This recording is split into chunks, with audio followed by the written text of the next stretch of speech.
I don't remember the circumstances of my first hearing about this little book. In any case, I was sufficiently intrigued to order it from Amazon and subsequently to research its two authors on the internet. They are both Minnesotans, but from quite distinct backgrounds. Christopher Fausto Cabrera is called Chris, but uses the pen name Fausto. He began life in the projects, the son of an Afro-Cuban father and a single Caucasian mother, who died of cancer when Fausto was a vulnerable 12 years of age.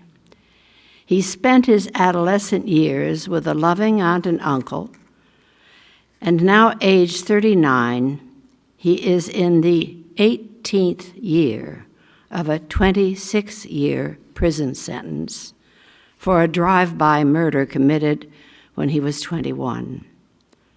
Almost a half of his life has been spent in prison. Alex Soth, a 51-year-old son of a successful attorney who grew up in middle-class comfort, graduated from Sarah Lawrence College and is now professionally highly successful as a world-renowned photographer and a happily married father.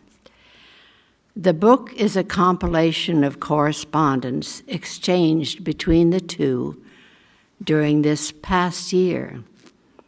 That unlikely exchange began on January 28, 2020, when Cabrera wrote Soth the following letter.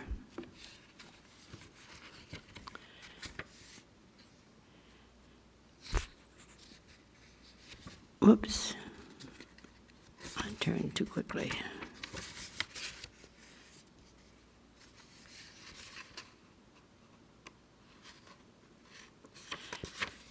Dear Alex Soth, please forgive the audacity of this letter. I reached out in great admiration and respect. For years, I've relied on photography for reference material, given my incarceration, and have developed a great admiration for the genre. By sheer impulse, I am reaching out to local artists I admire in the hope to ignite a professional dialogue. I have no real experience but to connect with other artists. Incarceration comes with a low glass ceiling. By no way am I absolved of my past, but I seek to pay something forward through my art and writing. I pray to you all the duende to continue to inspire through your work. Much respect, C. Fausto.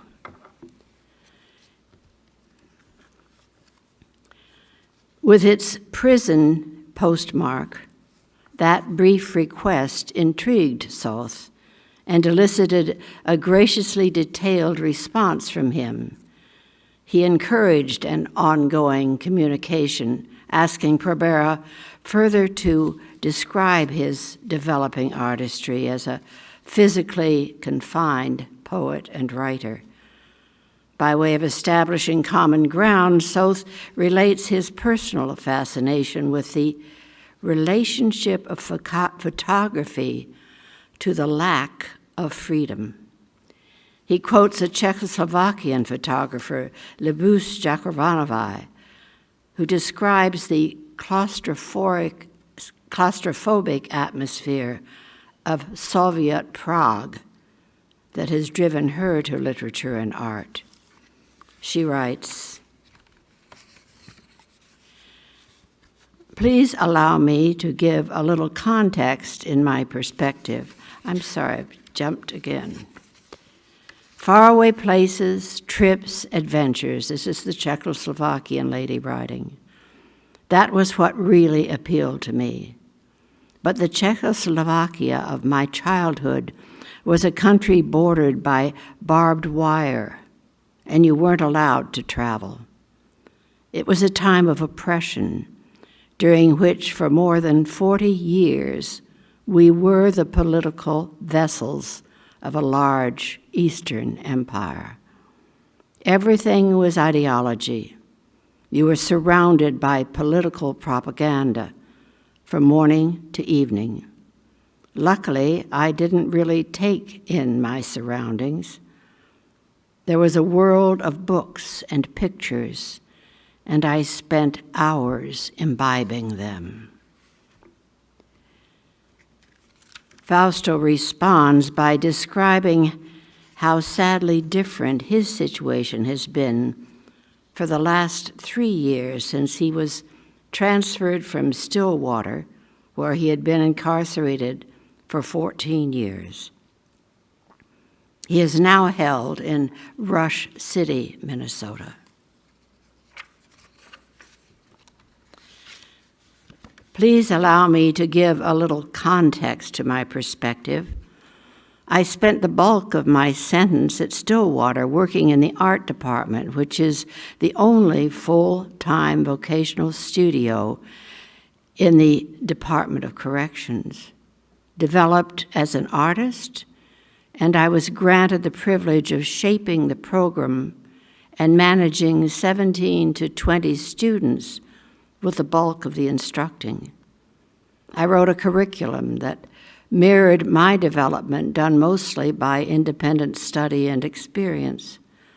Our resources were limited, but looking back, relatively speaking, we were blessed with a lot of opportunities and options to order books, DVDs, and source material.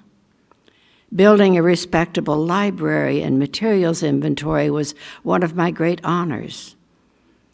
But 3 years ago, I was transferred to this wasteland of a prison in Rush City. My materials are reduced to a tiny personal inventory that is constantly challenged. My source material is limited to 10 books and files that must fit into a 2-foot locker with all my other property. I can only have a limited number of photographs and clippings from magazines. Early on, I gravitated toward portraits, namely of women. I got incarcerated at 22, so I chased that look of allure seen in the eyes of most models, actresses, and musicians. Unbeknownst to me at the time, I just wanted to be seen.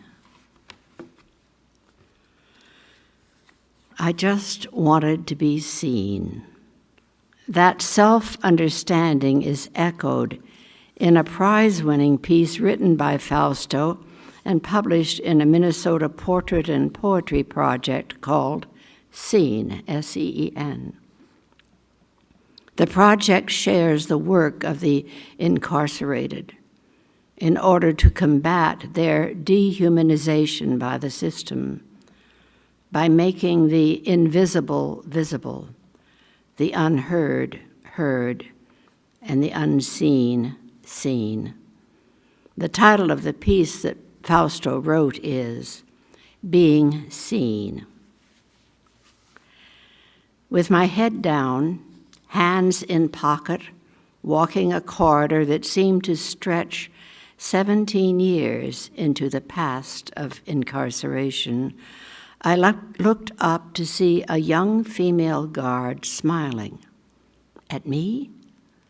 I did a double take, and it suddenly became apparent what my art has been all about all of these years. I'd cut my teeth, made my bones, stumbling from one project to the next, in the divine dissatisfaction of following crumbs in the dark. Using references from magazines or random pictures, I'd been drawn to the allure models, actresses, and singers were paid to convey. To be seen, a moment of recognition we try to capture in our heart's cage. This idea that someone sees us, the real us, and still chooses to smile. I felt a flutter for a split second in this place where I was not allowed to be seen separate from my crime nor punishment, always the worst of me. But the moment soon shattered. I heard keys jingle behind me and veered, leaving her gaze where it belonged, fixed on the person she looked through me to see. During his years of incarceration, Fausto has become deeply involved with the Minnesota Prison Writing Workshop, which is described in this excerpt from A Certain Kind. And I quote, "It's the sounds that lull you, the bells as a training device for animals, jingling of keys, an ever-presence of authority, a constant murmur of voices until suddenly it stops. I grab the panel of steel bars and begin to close my own door, sliding on a track with the momentum of a roller coaster before the slam echoes in my core. These are the sounds that sink to silence, leading you to believe this is an option you chose. I didn't have to fight anyone today. I probably won't fight tomorrow. But tonight, like every night, I'll fight the idea that I belong here, in this cage. I think of all the men around me with experience lying dormant under the soot of poor decisions. I know not many are scribbling in notebooks. I understand that when everything you've built is lost to a moment of impulse, it's dangerous to believe that anything you craft is safe from your fire. It's a hard sell to convince a guy to start over and build on the shifty prison sands of an hourglass continually shaken. It's natural to focus on distraction and want to simply endure a prison sentence. It's sad to think that most of these stories, the ones truly worth telling, will perish in the dignity found in forgetting. Destruction begets destruction, and prison kills your spirit, but creativity can resuscitate the soul. Unfortunately, writing is not for everyone. For a small number of men at Stillwater Prison, it's what we've devoted our lives to. I wish I could tell you how the Stillwater Writers Collective is a band of brothers united and empowered by our efforts to prove how literature can change the prison culture, a cause most in the room have invested in. I wish I could spin a yarn of Hollywood proportion with Eye of the Tiger from Rocky playing over a montage of clips. Us around the table, engaged and focused, at a whiteboard planning the next move, dappled with quick cuts of marches, picket lines, rattling fences, smoking quill pens, and poems written on toilet paper rolls. But in truth, we live fractured lives and bear great baggage. We have our own motives. We've learned to be combative and are taught that everyone around us is coming to take the little we have left, be it dignity or possession. We are individualistic, selfish, and starving for scraps of attention the caged crave. The nature of prison encapsulates you at your lowest hour and threatens to never let you go. We are responsible for atrocious acts, and this is no small thing to consider. It's protocol for people to want to take us for who we are today and shun the past moral barriers we have breached. But to deny these realities is to live in denial of the deepest, darkest impulses that linger at the primal bedrock of the human condition. The problem lay in our inability to endure such contradicting emotions while holding people accountable. What do we do when a human being strays from the boundaries we set for humankind, and how do we bring them back into the fold of humanity once we've caged them? One way is writing, and that's what we devote time to as a collective. All of the proceeds of this little book will be given to the Minnesota Prison Writing Workshop. Writing has been Cabrera's anchor throughout his incarceration. And it is his writing to Soth that gives us such a vivid picture of prison life. Even as a certain camaraderie develops with his fellow 20 and 30-somethings, he's under no illusions. Surviving a terrible place isn't justice. It's a waste of resources.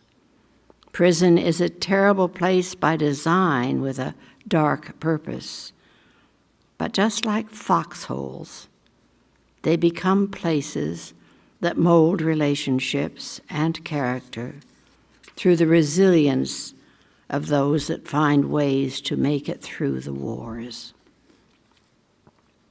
He tells Soth of his childhood and youth, the devastating loss of his mother, learning to roof houses and play basketball, suffering depression and debt, troubled romances, and the, quotes, necessity of carrying a gun, and how sadly that led to a bar fight at 21, that led to a shooting, which led to his fleeing and then returning to turn himself in.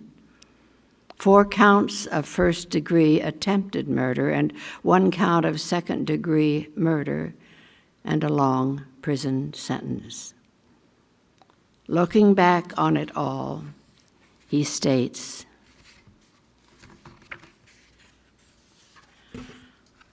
I now take on the responsibility of owning my past fully. I know that my incarceration in and of itself has done little to solve any of the issues of crime, but it has molded me into the person I should have been all along. I believe the greatest thing we have to offer humanity is ourselves, our perceptions, our stories, our art. And I hope all of my failures qualify me to pay something forward on an insurmountable debt. I now take on. With great sensitivity and perception, Soth responds to that confession. Dear Fausto, I'm grateful that you told me the Memory Lane story. That's the bar in which the shooting took place. I wanted to hear about it, but I don't want that story to define my understanding of you. When talking to students, I often discuss something I call the sentence, the shorthand people use to describe someone. She's that Jewish poet who killed herself, for Sylvia Plath, for example. We all do this outside of creative circles, of course. A guy I work with is 6'7". He's invariably described as that tall guy. It has to be annoying, but it would be far worse to have that sentence defined by one's mistakes or misfortune. We don't have control over our own sentence. It's formed by so many different factors: ethnicity, class, gender, and an endless web of nature, nurture, and dumb luck. But I think we can gently nudge this sentence for ourselves and each other. It might be the case that your sentence will include your incarceration, but I don't think it has to be defined by the event that brought you there.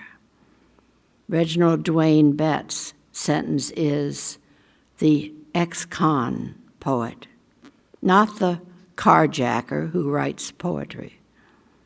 That's not to say it's not a part of his story. It is, but it needn't be the headline.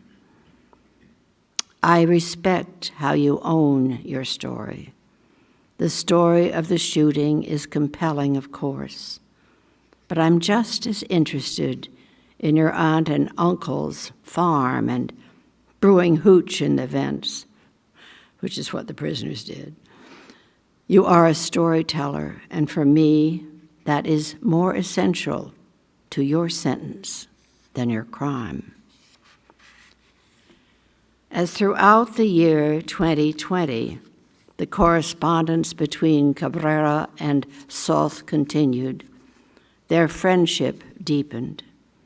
Soth asked for Fausto's permission to meet the aunt and uncle who had been so supportive of him when his mother died. Mutual concern in the COVID pandemic became the focus of some letters, as the threat to prison populations was exacerbated by close confinement, and travel constraints affected Soth's work schedule.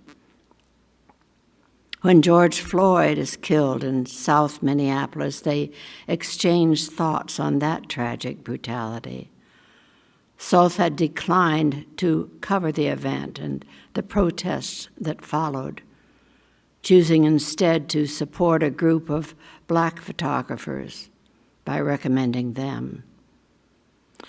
Having recently read an essay in the Washington Post in which Cabrera describes a picture taken of himself when with his mother and sister, Soth replies,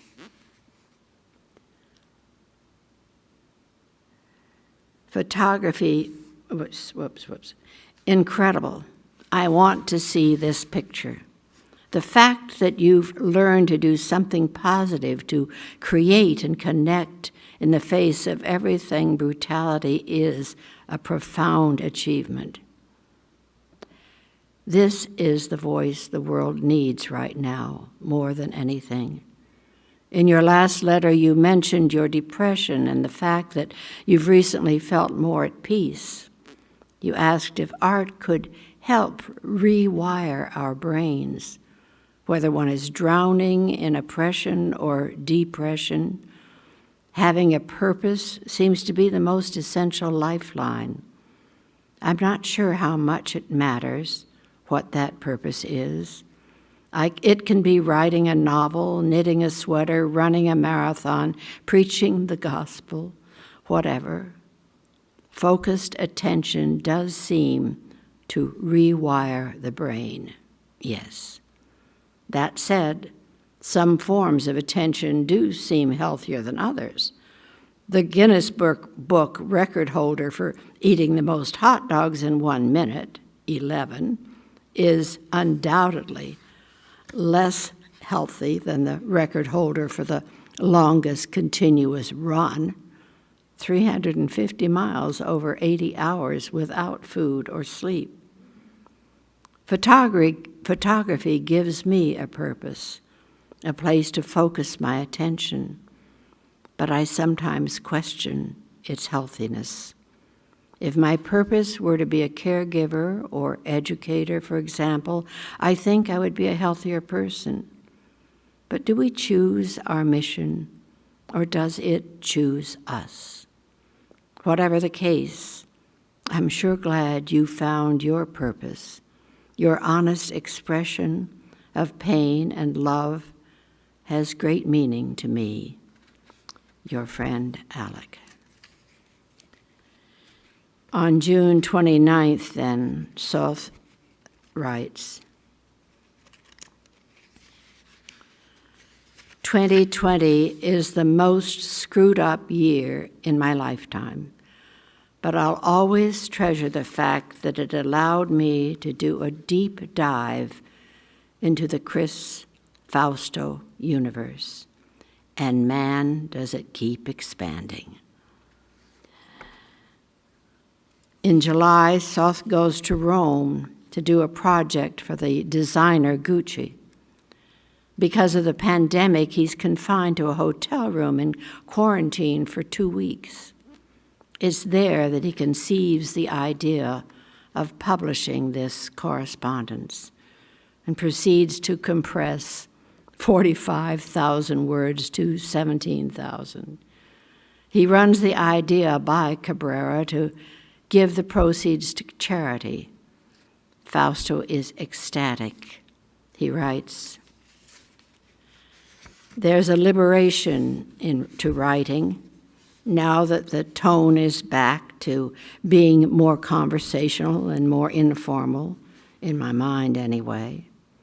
I'm just saying that projects and art aside, being able to talk to you about art and life has helped me through these weary days. It's been a tough couple of years here at Rush City, and there doesn't feel like an end. But I can escape through this portal of art and writing and connecting with you and processing thoughts that might have otherwise been captured." And in their acknowledgments at the end of the book, Fausto writes, "First and foremost, I must acknowledge everyone who has been negatively impacted by my actions, rippling out of a brokenness I completely own. I know words can never be enough. Please know that I carry you within my heart as I confront an insurmountable debt and search for ways to pay it forward. I'll never forget how much I owe humanity. My immense gratitude to Alec for taking a chance on responding to my initial letter. Your openness, your friendship, and your investment in this project has changed the trajectory of life for me, my friend. I look forward to continuing our dialogue and will forever appreciate your presence." And from Soth, "It wasn't long ago that I received my first letter from C. Fausto Cabrera, but in the months since, the world has been turned upside down. Chris's friendship has been a buoy, his perspective a lodestar. I can't imagine getting through this year without him. It's been a pleasure meeting a few of Chris's loved ones, thanks to Kathy and Steve, his aunt and uncle, for letting me visit their beautiful farm. I look forward to the day when Chris can meet my family." And so it ends.